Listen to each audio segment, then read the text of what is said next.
बड़ी खबर अपने दर्शकों को बता देते हैं। नीतीश कुमार निर्भीक नेता हैं। चिराग पासवान की तरफ से बड़ा बयान दिया गया है। विधायक दल की बैठक में चिराग ने नीतीश कुमार की जमकर तारीफ की है। नीतीश ने परिवारवाद को नहीं बढ़ाया। चिराग पासवान की तरफ से कहा गया नीतीश कुमार निर्भीक नेता हैं और सरकार बेहतर तरीके से चलाएंगे। नीतीश का रुख कर लेते हैं। नीतीश, चिराग पासवान वही है जो चुनाव के पहले लॉ एंड ऑर्डर को लेकर अपने नीतीश सरकार को घेरते रहे, सवालों को घेरे में कई बार लिया, लेकिन अब जमकर तारीफ कर रहे हैं, कह रहे हैं कि वो निर्भीक हैं, परिवारवाद को आगे नहीं बढ़ाया। और इसमें कहीं ना कहीं सच्चाई भी है। उनके बेटे को आगे बढ़ाने की बहुत बातें हुई, लेकिन ऐसा हुआ नहीं। निशांत को पीछे ही रखा नीतीश कुमार ने।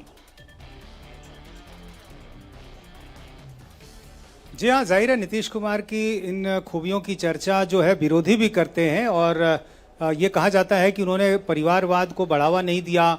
उनके भाई के बारे में बहुत लोगों को जानकारी नहीं है। उनके बेटे को यदि आप देखें तो शायद यकीन करना मुश्किल होता है लोगों की कि 20 साल से जिसके पिता मुख्यमंत्री हैं उनके ये बेटे हैं। बिल्कुल सादा जीवन, और इन बातों को लेकर ही नीतीश कुमार की जो चर्चा है काफ़ी होती रही है। और प्रधानमंत्री नरेंद्र मोदी से लेकर तमाम नेता इसी बात के कायल हैं और कई बार उन्होंने ये बातें कही भी है कि नीतीश कुमार की यही खासियत जो है उनको बाकियों से अलग बनाती है।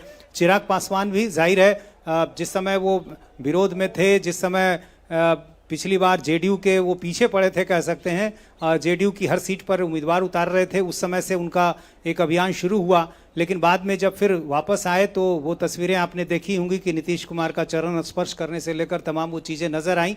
हाँ, सीटों को लेकर जब बार्गेनिंग का दौर चल रहा था उस समय जो राजनीति में होता है वो हमें नजर आया कि किस तरह से उन्होंने एक दबाव बनाने की कोशिश अपनी तरफ से की। लेकिन जाहिर है अब नीतीश कुमार से बड़ा नाम बिहार में अभी कोई दूसरा नेता है नहीं, तो ऐसी स्थिति में अब चिराग पासवान का बयान भी स्वाभाविक है और आने वाले समय में भी आपको ये चीज़ें नजर आएंगी नीतीश कुमार को लेकर। लेकिन निश्चित रूप से आने वाले समय में कई चुनौतियां हैं जिसका जिक्र अभी देवेंद्र कर रहे थे, और ये तमाम वो चुनौतियां हैं जिस पर विपक्ष की भी नज़र है और हर किसी की नज़र इस बात पर है कि आखिर जो वादे किए गए वो पूरे होते हैं या नहीं होते हैं। कई दलों ने तो इसको लक्ष्य करना शुरू कर दिया है। प्रशांत किशोर ने आपने देखा होगा कि कल कहा कि 2 लाख रुपए तक की जो बात कही गई है उन महिलाओं को देने की जो सफल होती हैं, यदि वो दे दिया जाएगा तो मैं संन्यास ले लूँगा। तो यानी उनको पूरा भरोसा है कि नीतीश कुमार जो है 2 लाख रुपए नहीं दे पाएंगे महिलाओं को। हालांकि इससे पहले भी इस तरह के कई सवाल खड़े उन्होंने किए, उसमें से कोई सफल नहीं रहा, उनकी बात सही साबित नहीं हुई। लेकिन अब देखना यह है कि जो घोषणाएं की गई हैं, जो चुनौतियां हैं, उनको साधना भी एक बड़ी जिम्मेदारी होगी। अन्यथा विपक्ष जो है इन मुद्दों को साधने के लिए बिल्कुल तैयार है और आने वाले दिनों में ये सारी चीज़ें नज़र भी आएंगी जब विधानसभा का सत्र होगा और आने वाले दिनों में निश्चित रूप से विपक्ष इन सारे सवालों को खड़ा करेगा। प्रिया, बिल्कुल, और इस पर एक छोटा रिएक्शन मैं देवेंद्र का भी ले लेती हूँ। देवेंद्र, क्या दिल्ली से चिराग पासवान को कोई मैसेज पास किया गया या चिराग को आत्मबोध हो गया कि भाई अभी नीतीश का कद इतना बड़ा है, उनकी बराबरी फिलहाल बिहार के भीतर तो कोई नहीं कर पाया? ये सुर कैसे बदले चिराग के? चुनाव से पहले तो प्रिया ये ज़रूर मैसेज था कि एनडीए को एकदम एकजुटता के साथ जाना है और एक भी बयान ऐसा नहीं होना चाहिए जिसमें ये लगे कि आप राज्य सरकार के किसी चीज़ फैसले के खिलाफ या जेडीयू नेतृत्व के खिलाफ कोई सवाल खड़े कर रहे हैं।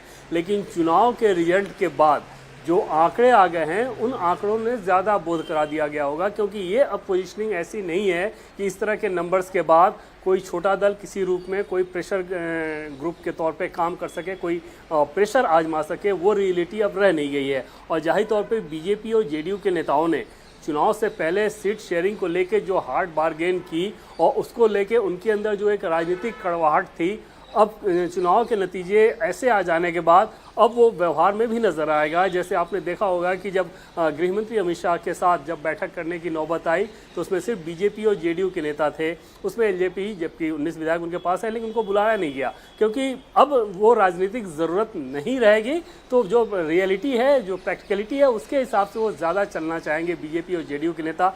शायद चिराग पासवान को भी ये समझ में आ रहा होगा कि बेहतर है कि अगर बिहार का मैंडेट ऐसा मिला है कि उनके इतने सारे विधायक जीत गए तो इस मोमेंटम को और आगे बढ़ाएं ताकि भविष्य में अपना कद और अपनी स्थिति और ज़्यादा मजबूत कर सकें। ये तो चिराग पासवान को भी समझ में आ ही रहा होगा।